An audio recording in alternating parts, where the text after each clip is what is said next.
2월 1일 수요일 주영진의 뉴스 브리핑 정치 여담 야담 세 분과 함께 진행해 보고자 합니다. 김종혁 국민의힘 비대위원, 한민수 더불어민주당 대변인, 김광삼 변호사 나오셨습니다. 세 분 어서 오십시오. 안녕하세요.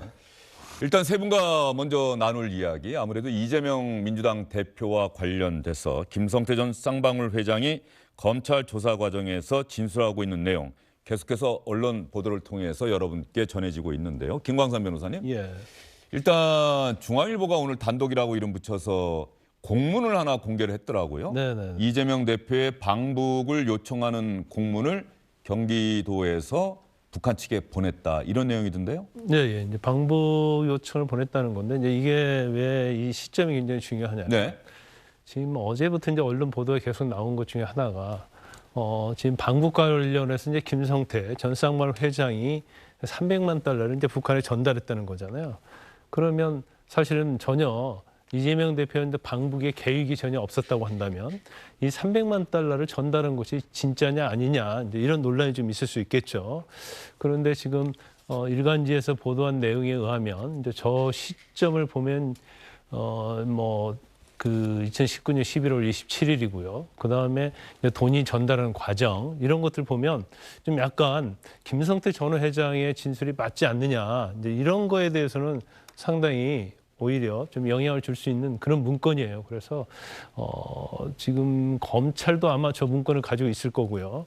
그래서 저 문건과 김성태 전 회장의 진술, 이런 것들을 아마 검찰에서는 좀 퍼즐을 좀 맞추고 있는 상황이 아닌가 싶습니다. 자, 저 공문이 중앙일보 보도를 통해서 공개가 됐고, 그 기사를 보면은 검찰도 이 공문을 입수한 것으로 알려지고 있다, 이렇게 기사 내용이 돼 있는데, 보면은 이재명 경기지사 명의로 돼 있고 북한 측에서 경기도 대표단을 초청해 달라, 도지사를 포함해서 이렇게 돼 있다는 것이죠. 네, 그리고 이 의혹의 핵심은, 그래서 이재명 대표가 북한 방문을 원했는데 그 북한 방문을 위해서 김성태 전 회장이 300만 달러를 내가 북측에 송금을 해줬다, 지금 이런 겁니까? 네, 맞습니다. 원래 이제 김성태 전 회장이 강제 송환될 때는 굉장히 본인이 이제 언론에 그런 얘기를 했잖아요. 전혀 이재명 대표 모른다. 네. 그리고 자기의 이제 범죄 혐의에 대해서 다 부인하고, 오로지 인정한 것은 내가 대북에 돈을 준 건 맞은데 그 돈은 이제 개인 돈을 준 것이다. 그래서 그건 뭐 횡령이 될 수도 없고 배임이 될 수도 없고 개인 돈을 준 거기 때문에 이제 본인은 어떻게 보면 순수한 의도로 준 것처럼 얘기를 했었잖아요. 그리고 이제 이재명 대표는 이제 전혀 모른다고 했어요. 그런데 지금 새로 나온 내용 자체가 북한의 고위직을 만났다는 거고요. 처음에 알려진 것은 640만 달러를 대북 송금했다고 했는데 한 800만 달러 늘어났어요. 네. 그 이제 500만 달러하고 이제 300만 달러인데, 물론 뭐 이전에 뭐 대북 송금과 관련해서는 뭐 어느 정도 금액이 같다고 예측을 할 수 있지만, 이재명 대표와 관련해서 이제 변호사 대납 이외에 이재명 대표와 관련돼서 지급하는 것이 이제 300만 달러라, 이런 진술을 전 김 회장이 하고 있는 걸로 보이기 때문에 정말 이게 사실인지 여부에 대해서 이제 검찰이 이제 수사를 하고 있는 것이고, 정말로 300만 달러가 이재명 대표의 방북에 대한 대가, 이런 명목으로 주었다고 하면 굉장히 엄청난 일이고, 또 법적으로도 상당히 문제가 될 수가 있는 거죠. 지금 법적으로 문제가 된다. 어떻게 문제가 되는 겁니까, 그건? 이건 이제 구체적인 관계를 좀 따져봐야 네. 하는데요. 이게 뇌물죄 아니면 이제 제3자 뇌물죄가 될 수 있어요. 네. 그러니까 북한으로 간 300만 달러가 사실이라고 한다면, 사실은 이 돈을 이재명 대표가 직접 받은 걸로 보면은 뇌물로 볼 수 있는 거고요. 그게 아니고 어떠한 쌍방울 측에서 대북 교류와 관련된 대북 사업과 관련해서 부정한 청탁을 하고 그 대가 자체를 이재명 대표에게 준 게 아니고 북한에 줬단 말이에요. 그러면 이게 제3자 뇌물죄가 될 수도 있는 거거든요. 그래서 이 어떤 돈의 성격 흐름을 어떻게 법리적으로 해석하느냐에 따라서 뇌물죄 아니면 이제 제3자 뇌물죄가 될 수 있는 가능성이 크죠. 예. 한민수 대변인이 지난 대선 때부터, 경선 과정에서부터 이재명 후보 아주 가까운 거리에서 또 대장동 의혹과 관련해서도 이 자리에서도 아주 여러 차례 이야기했던 기억이 나는데, 이 대북 송금 의혹 관련해서 김성태 전 회장의 진술이 연일 지금 언론을 통해서 보도가 되고 있어요. 이재명 대표는 창작 소설이다, 이렇게 일축하던데, 저 사실관계, 저 공문은 한민수 대변인이 알고 있는 공문입니까? 뭐 보도가 된 다음에 예. 좀 알아봤습니다. 예. 근데 일단 먼저 그 말씀 드리기 전에 예. 이 대표도 얘기했지만 저는 이번에 검찰이 소설의 주제라고 할까요? 항목을 잘못 고른 것 같아요. 왜냐하면 예전에 지금 국민의힘의 전신이라고 하는 신한국당이 90년 대선을 앞두고 이른바 총풍, 판문점에 총 쏴달라는 공작하다가 실패했어요. 결국 정권을 잃었어요. 총선이 1년 앞으로 다가오니까 정말 종목을 다시 종북몰이, 북풍 공작을 잡은 것 같은데 우리 국민들이 딱 보면은 판단하실 겁니다. 한번 보시죠. 검찰의 쌍방울 수사 이재명 대표 관련된 거는 딱 그겁니다. 변호사비 대납 의혹 네. 20억. 그거 전혀 근거 없는 거 나와버렸어요. 그러다 보니까 갑작스럽게 이제 대북 사업으로 방향을 틀었습니다. 틀어가지고 지난해 뭐 멀지도 않습니다. 지난해 9월에 검찰발 기사가 일제히 쏟아진 게 이런 기사가 있습니다. 김성태 전 회장 히토류, 북한의 히토류 사업권을 놓고 MOU를 체결하면서 800만 달러, 딱 이 돈입니다. 네. 800만 달러를 전달했다. 이 혐의로 수사를 받고 있다. 근데 이분이 공교롭게도 이제 어디입니까? 저 동남아시아 태국에 네. 송환되면서 들어오자마자 500만 달러는 스마트팜, 경기도 사업, 300만 달러는 방북이라고 하는데 500만 달러 스마트 사업, 이 스마트 사업은요. 어제도 저희 뭐 대책에서 입장을 냈습니다만 남북 교류 협력 기금에서 예산을 확보를 했어요. 근데 왜 김성태가 500만 달러를 냅니까? 300만 달러는 좀 전에 우리 앵커 말씀하신 공문은 이거더라고요. 보니까 2019년 초에 네. 아태 평화 교류협회가 를 통해 가지고 북한의 밀가루와 묘목, 뭐 묘목이니까 나무겠죠. 지원 사업을 진행하기로 했답니다. 그리고 이것이 성사될 경우에 모니터링 차원에서 경기도에서 방북을 할 수 있는지 타진하는 공문이었고요. 이 공문은 통일부의 신고 절차를 받았습니다. 받아가지고 정상적으로 대북 지원 사업을 한 거예요. 근데 남북 관계가 이제 안 좋아지면서 이게 안 된 거죠. 코로나도 또 터졌고요. 그렇습니다. 예. 그런 상황인데 왜 김성태 전 회장이 이재명 지사가 이렇게 합법적으로 이 단체를 통해서 모니터링 얘기하는 거, 뭐 전 결제자는 뭐 이화영 부지사던데 공문을 보니까 왜 김성태 회장이 돈을 냅니까? 그래서 갑작스럽게 김성태 전 회장이 뭐 변호사비 대납은 뭐 도저히 성립이 안 되는 의혹이니까 이제 검찰도 접은 것 같은데 이걸 가지고 대북 사업으로 종북몰이, 북풍 공작에 모든 지금 그 검찰발 기사들이 매일매일 쏟아지고 있습니다. 네. 진실이 가려지기 전부터 마치 이제 북풍 공작하는 것 같은데요. 제 설명 들으시면 왜 김성태 전 회장이 돈을 내겠습니까? 이건 합법적인 공문을 통해 들어간 건데. 그래서 검찰이 지금이라도 중단하는 게 맞지. 조금 더 가면은 이제 뭐 창작능력 뽀록 날 겁니다. 하여튼 전혀 사실이 아니다 이런 말씀이신 거죠? 그럼요. 예. 보시면. 그런데 말이 김성태 전 회장의 저 진술 내용이 지금 민주당에서는 검찰이 피의 사실을 흘리고 있는 것이다. 아마 이렇게 인식하고 있는 것 같은데 뭐 각 언론사들은 여러 가지 취재할 수 있는 경로들이 있으니까 저게 검찰이 흘려준 것인지 또 다른 경로를 통해서 취재가 돼서 쓴 것인지는 뭐 각 언론사별로 그건 또 밝히지가 않을 텐데 말이죠. 어떻게 보세요?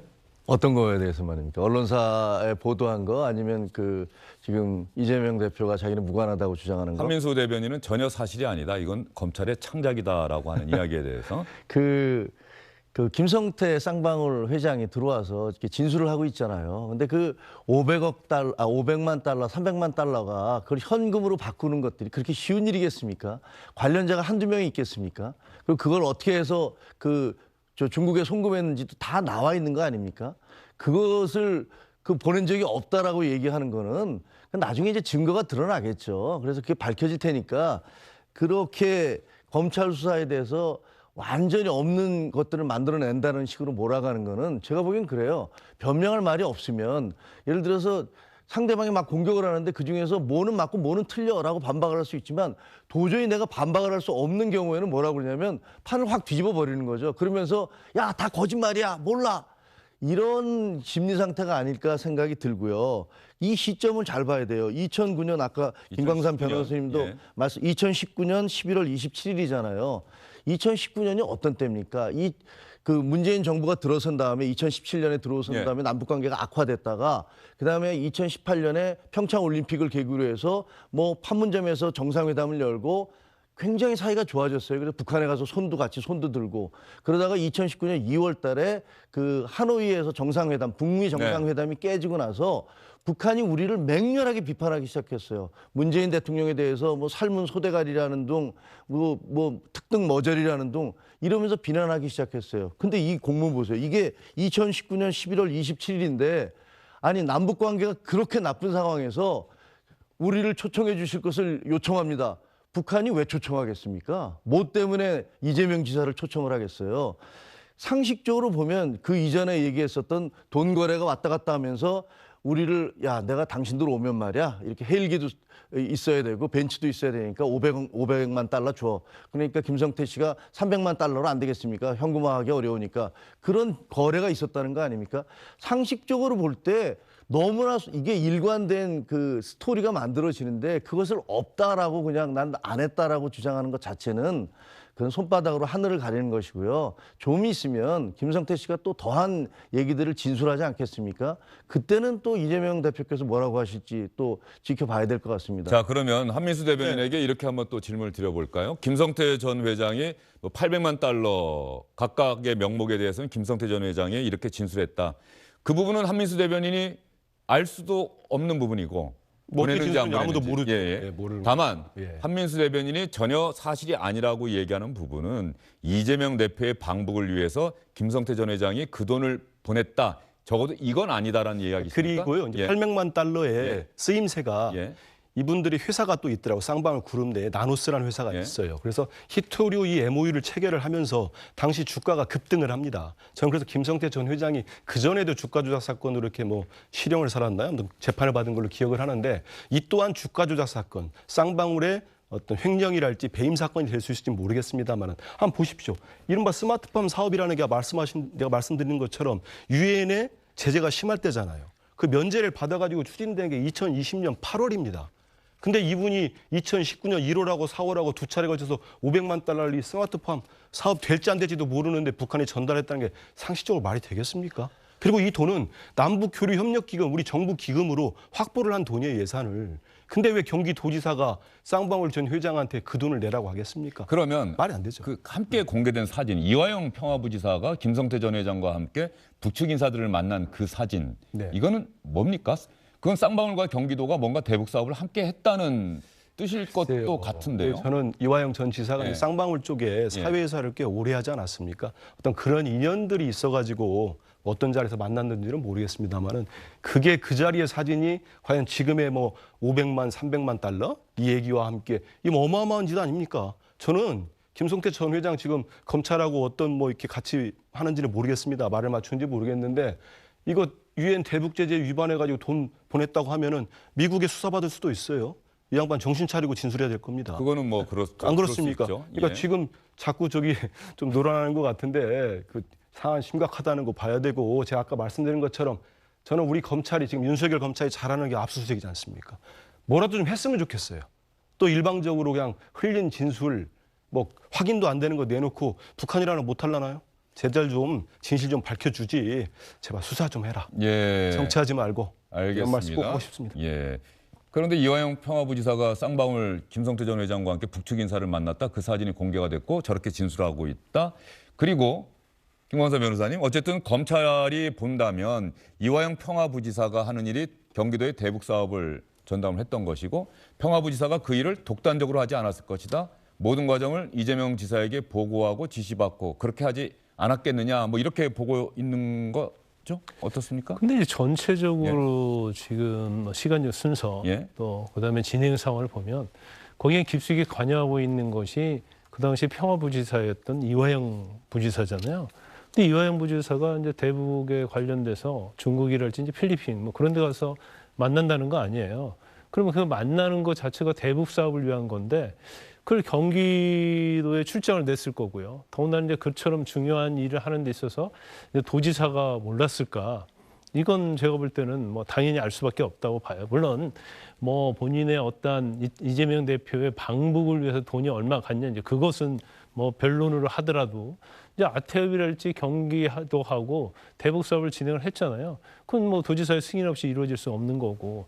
그다음에 이제 최근에 나온 언론 보도에 의하면 이화영 부지사가 같이 있는 자리에서 쌍방울 전 회장과 네. 같이 있는 자리에서 전화를 바꿔줬다는 거 아니에요? 이제 고맙다는 얘기를 했다는 건데 이제 고맙다는 의미가 대북교류 사업에 도움을 줘서 고맙다고 하는 건지 또 다른 의도로 고맙다고 하는지 그 부분에 대해서는 뭐 검찰이 이제 수사를 하겠지만 이제 전체적 그림으로 보면 사실은 이제 500만 대를 300만 대를 간 거에 대해서 이재명 대표가 몰랐는지 알았는지는 모르겠지만 적어도 대북교류 관련해서는 경기도가 굉장히 깊게 관여하고 있다. 이제 이렇게 볼 수밖에 없는 상황이죠. 그래서 지금 이재명 대표랄지 이제 한면소 대변인은 이제 신작 소설이다 그런 얘기를 하고 있는데 신작 소설이라고 하는데 그냥 그런 얘기예요. 어느 것이 신작 소설이라고 하는 건지는 잘 이해가 가지 않아요. 그렇지만 500만 달러, 300만 달러가 이제 마카오에서 환치기를 통해서 북한을 갔다는 것은 제가 볼 때는 그 명백한 것 같아요. 왜냐하면 김성태 전 회장이 그렇게 진술하고 있다는 거죠? 본인 예. 진술 이외에도 사실은 그걸 혼자 할 수가 없거든요. 그러니까 계좌 추적이랄지, 그다음에 그 돈을 운반했던 사람들이랄지, 그다음에 그 시점이랄지 이런 거 보면 이건 다 나오거든요. 그러면 결과적으로 500만 달러하고 300만 달러가 간 것 맞은 것 같아요. 그러면 이거 자체는 제가 볼 때는 뭐 이재명 대표하고 관계 있는지 없는지는 전혀 별개의 문제니까 이거에 대해서는 사실은 뭐 인정될 수밖에 없고 단지 이제 스마트폰과 관련된 500만 달러 그리고 지금 이재명 대표의 방북에 대한 대가로 지급했다는 이제 300만 달러 이제 이 부분에 대해서 이제 본인이 충분히 부인할 수 있는 뭐 그런 여지는 좀 있다고 봅니다. 지금 이야기하시는 과정 중에서 말이죠. 이화영 평화부지사를 통해서 전화 통화가 이루어졌다. 이재명 대표와 김성태 전 회장 사이에 그리고 그 전화에서 고맙다고 이야기를 했고 또 하나 지금 언론에 보도가 된 게 그 변호사비 대납 의혹의 이태영 변호사. 예, 그 이 변호사를 통해서 술자리에서 또 전화 통화가 한 번 더 이루어졌다. 네. 이런 보도가 나오고 있고 또 하나는 이재명 대표 상당했을 때 김성태 전 회장 상당했을 때 두 사람 모두 측근들을 그 상가에 보내서 대리 조문을 했다. 네. 그리고 그 자리에서 이재명 대표 같은 경우는 쌍방울 층에서 온 인사에게 다시 한번 고맙다고 이야기하고 김성태 전 회장 한번 꼭 만나겠다. 네. 뭐 이렇게 이야기를 했다. 그런 보도도 지금 나오고 있는 거 아닙니까? 근데 이제 앵커께서 말씀하신 것이 예. 이제 사실을 전제로 한다고 예. 한다면 그러면 이재명 대표하고 김성태 전 회장이 이제 만났는지는 모르겠어요. 그렇지만 안 만났다 하더라도 간접적으로 굉장히 접촉이 있었고 서로를 좀 잘 아는 사이가 아닌가 이제 그렇게 생각할 수밖에 없거든요. 일반적으로 어떤 뭐 부친상이랄지 모친상이 있을 때 사실은 아무리 유명한 정치인이라 할지라도 그 직접적 관계가 없으면 이제 비서실장을 보내지 않거든요. 더구나 쌍방울에서도 부회장을 보냈다는 거 아닙니까? 그러면 서로 이전부터 좀 끈끈한 관계가 있었다. 물론 개인적 관계도 있을 수 있고요. 아태하고 경기도하고 대북 사립을 같이 했기 때문에 이제 그 부분에서 뭐 서로 저를 아는 사이가 될 수 있다고 봐요. 물론 서로 잘 안다고 해서 죄가 되고 모른다고 해서 죄가 안 되는 건 아니죠. 그러지만 안다는 그 의미 자체는 직접적으로 알 수도 있고 아니면 측근을 통해서 또 간접적으로 알 수 있는 거거든요. 그래서 그 부분이 뭐 범죄 혐의와 밀접한 관련은 없지만 뭐 우리가 추론을 해보건데 이제 직간접적으로 그래도 둘 사이는 어느 정도의 이제 대화도 있었고 이제 아는 사이가 아닌가 이렇게 이제 추론을 해볼 수 있는 거죠. 이재명 지사가 최근에 KBS 9시 뉴스 인터뷰에서 모르겠습니다. 그런데 술자리에 있던 사람 누군가를 통해서 전화 통화를 했는지는 모르겠다. 그런 경우가 워낙 많아서 그런 황당한 일이 참 많다. 이렇게 이야기를 해서 당시 이재명 대표의 KBS 인터뷰를 저희가 전해드리면서 저 이야기를 왜 했을까 뭐 아마 이런 이야기를 서로 했던 기억도 나는데 지금 최근에 계속 나오고 있는 전화 통화를 한 차례 했다 아니다 한 차례 더 있다 뭐 이러한 내용들 그리고 두 사람의 상가에 대리 조문을 했다 뭐 이런 내용들이 좀 연관되어 있다고 보시는 겁니까 어떻습니까? 그 이제 처음에도 저는 이제 그는 뭐 술자리에서 누군가 바꿔줘서 통화를 한 적이 있는데 기억이 나지 않는다 이렇게 얘기했거든요. 근데 그 말은 틀린 말은 아니겠죠. 왜냐면 뭐 누구나 이제 그런 경우가 상당히 있어요. 그런데 적어도 쌍방울 전 회장이고요. 그 다음에 지금 대북교류 사업을 계속 경기도 같이 했잖아요. 하는 데 있어서 쌍방울이 도움을 준 거단 말이에요. 그러면 적어도 전화를 바꾸는 사람이 이제 아무나가 아니다라는 거죠. 굉장히 교류 사업과 관련해서는 보조도 많이 해줬고 그런 차이기 때문에 이제 저 부분은 뭐 솔직히 말하면 좀 이해가 가지 않는 부분이고 더구나 조문에 있어서 이제 비서실장까지 보낼 정도 되면 사실은 상대방이 누군지는 충분히 인지하고 있었을 것이다 이렇게 봅니다. 이제 그렇기 때문에 이제 저런 부분들이 왜 또 문제가 될 수 있냐면 범죄하고는 직접 관련이 없지만 만약에라도 직간접적으로 이재명 대표하고 전 쌍방울 회장이 굉장히 뭐 소통을 하는 사이였으면 그걸 부인하게 되면 사실은 그와 관련된 범죄 혐의랄지 의혹에 대해서 이재명 대표가 한 얘기가 신뢰성이 있느냐 없느냐 이제 그런 또 문제가 발생할 수 있어요. 그 신뢰성, 말의 신뢰성이 검찰 수사나 재판 과정에서는 어떻게 작용하는 겁니까? 원래 검찰 수사와 재판은 전적으로 법의 근거에서 이루어지는 건 아닙니까? 근데 일단 증거에 의해서 하는 건데요. 예. 일단 뭐 A라는 사람과 B라는 사람이 진술이 있는데 서로 진술이 굉장히 정반대예요. 그러면 결국 A 말을 믿느냐 B를 믿느냐 말에 따라서 유무죄가 갈려지고 증거 채택 여부가 결정될 거 아닙니까? 그런데 누구 말이 신빙성이 있느냐는 이제 간접적인 거에 의해서 판단할 수밖에 없죠. 직접적인 증거가 없다고 한다면. 그럼 아까 말씀드렸지만 뭐 통화 내역이랄지 아니면 주위 사람들의 진술이랄지 뭐 어느 쌍방울 전 회장이 어디를 방문한다랄지 아니면 이재명 대표의 측근이 어디를 방문한다랄지 아니면 서로 어떤 사업을 공유했다랄지 이제 이런 걸 전반적으로 보면 아, 알고 있었구나 모르고 있었구나. 그런데 왜 알고 있었는데 모르고 있었다지 이런 판단이 쓰게 되면 사실은 한쪽의 진술을 믿지 않게 되고 그와 관련된 증거를 이제 채택하지 않을 가능성이 크기 때문에 이제 신뢰가 깨지면 재판에서는 좀 굉장히 불리한 입장이 될 수도 있다 이렇게 봅니다. 예, 알겠습니다. 김광선 변호사님과의 말씀 여기까지 듣도록 하겠습니다. 오늘 수고 많으셨고요. 자, 김광선 변호사와 이야기를 나눴는데 지금 김성태 전 회장의 진술은 언론 보도를 통해서 나오는 전화 통화를 했다. 또 상가에 측근을 보냈다. 내 상가에 이재명 대표의 비서실장이 왔다. 이러한 진술들은 상당히 구체적으로 좀 나오고 있는 것 아니겠습니까? 일단 저는 이런 생각을 좀 예. 해봅니다. 이런 무차별적인 보도가 왜 나올까? 네. 대장동도 마찬가지고 성남 시민구단권도 마찬가지고 이것들이 보도됨으로써 지금 우리 김 변호사도 얘기 잔뜩 뭐 하지 않았습니까? 예. 이런 방송을 우리 이제 SBS를 보면서도 많은 시청자들이 왜 무슨 생각을 하게 될까? 한 번도 아니고 한 매체도 아니고 수많은 매체가 비슷한 얘기들을 일방적인 진술로 쏟아냈을 때 의심증을 생기게 하는 거예요. 말 그대로 이게 진실이 가려지기 전에 재판도 시작되기 전에 이재명 지사에 대해서는 많은 국민이 의심을 하기 시작합니다. 이거를 노리고 한다고 봅니다. 저는 쌍방울 그룹이 왜 20억을 김성태가 누군데 모르는 사람이 변호사비를 냈겠습니까? 근데 이거는 완전히 영장에서도 빠졌고 검찰 수사 완전히 빠졌어요. 제가 어디 가서 그런 얘기 했습니다. 이거 금방 사라질 거다. 명백히 사실이 아니기 때문에 지금 다 빠졌어요. 팩트 몇 개를 좀 정정을 해드리겠습니다. 예. 이태영 변호사 얘기 나왔는데요. 이태영 변호사가 전달해 온 말이 있어요. 본인이 2019년 5월에 쌍방울에 사회이사를 갔다. 그리고 9월인가 2차 그 이재명 도지사 재판 과정에서 그때 당선 무효형이 나왔어요.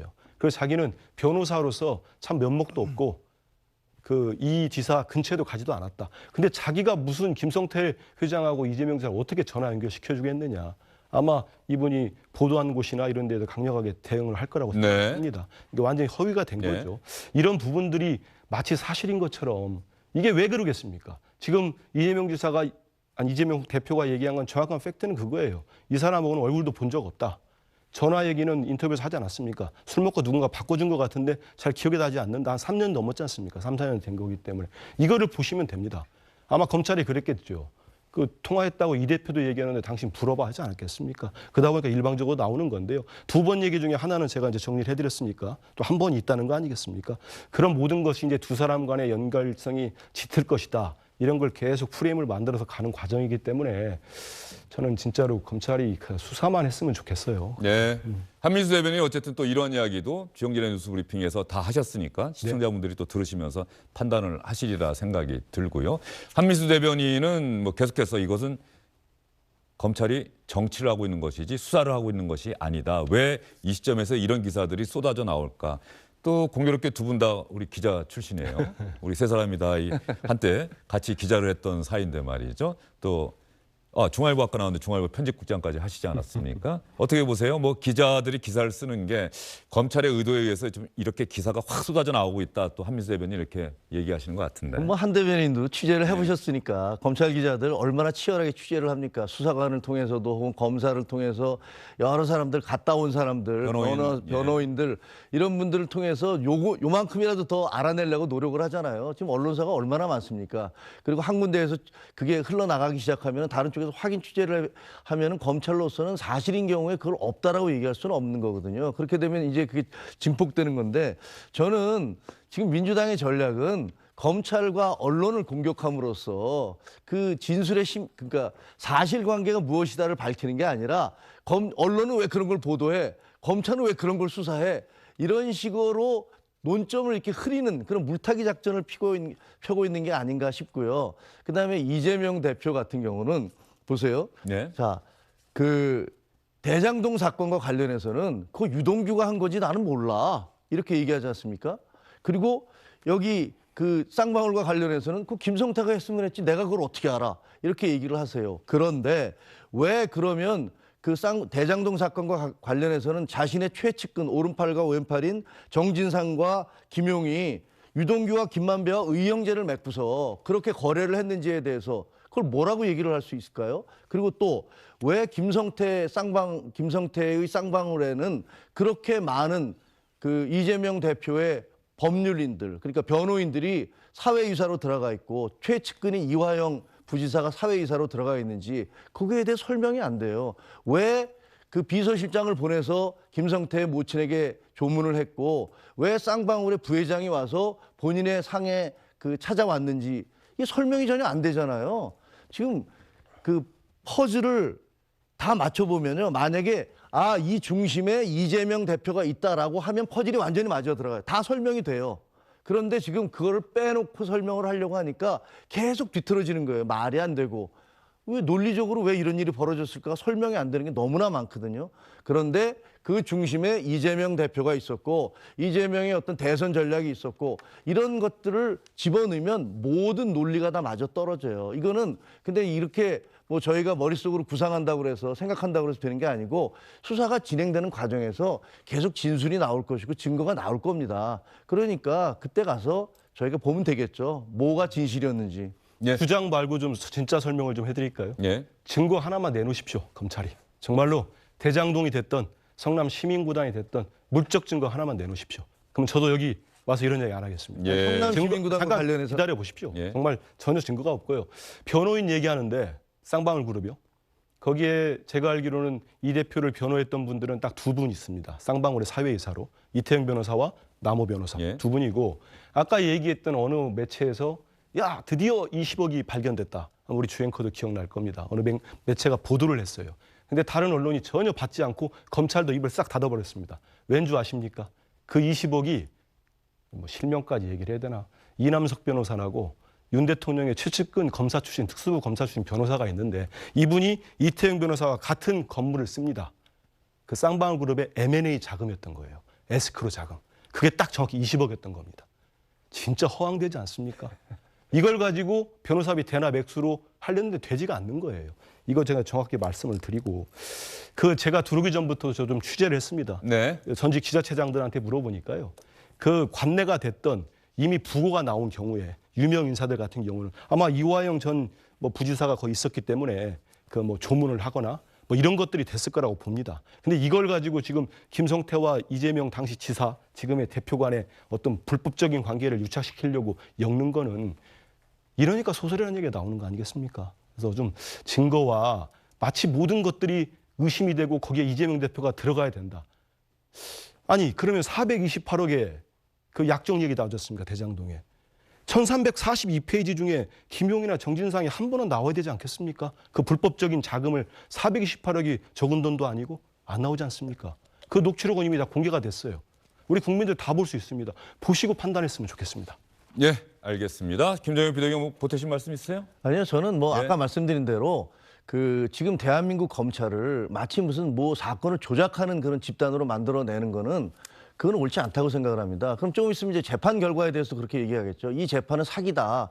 지금 보면은 그 김경수 지사 같은 경우는 지금도 실형을 살고 나와서도 자기는 안 했다라고 얘기를 합니다. 그다음에 그 이전에 한명숙 그분도 대법원에 가서 확정 판결이 다 났는데도 나중에 그걸 뒤집으려고 합니다. 대한민국의 헌법 질서는 도대체 뭡니까? 그러면 민주당 의원들은 국민들의 그 투표에 의해서 헌법에 의해서 뽑힌 사람들 아닙니까? 그렇게 우리나라의 전체 시스템과 체제를 다 부인을 하면서 자기들에게 불리하면 그것은 거짓이다, 조작이다, 재판 결과도 못 믿겠다 이렇게 얘기하신다면 대한민국 정치인으로서의 자격이 없다 이렇게 말씀드릴 수밖에 없습니다. 알겠습니다. 이 자리에 나왔던 변호사들이 하는 이야기가 이재명 대표가 대장동 의혹과 관련해서 만약에 기소가 된다면 그 1심 판결이 나오기까지 최소한 3년은 걸릴 겁니다라고 얘기를 하더라고요. 그렇게 많이 걸린다. 예. 그게 아마 이번에 지금 조국 검찰이 전 노리는 법무장관이 이번 주 금요일 모레 1심 선고가 나오는데 네. 재판에 넘겨진 지 3년 2개월 만에 1심 판결이 비로소 이루어지는 거예요. 그만큼 못지않게 오래 걸릴 것이다. 복잡하고 사건에 관련된 사람들이 제때제때 재판에 참석하지 않을 가능성도 있고 그러기 때문에 상당히 오래 걸릴 좀 빨리 것이다. 나왔으면 좋겠습니다. 예. 진실이 빨리 나와요. 그 전에 대장동 일당이라고 불리는 사람들 또 김용, 정진상 두 사람에 대한 재판은 그거보다 일찍 끝날 것이고 김성태 전 회장도 재판에 넘겨지게 된다면 뭐 대북 송금 의혹이나 이런 부분들에 대해서는 그거보다는 일찍 재판 결과가 나올 것이다. 이 말씀까지 여러분께 드리고요. 안녕하십니까, 주영진입니다. 더 많은 뉴스와 라이브 이벤트를 보고 싶으시다면 화면 오른쪽을 눌러서 구독해 주시기 바랍니다. 저희 SBS 앱을 다운로드 받으시면 뉴스 속보 알림도 받아보실 수 있습니다. 텔레비전으로도 SBS 뉴스, 유튜브로도 SBS 뉴스 잊지 마시기 바랍니다.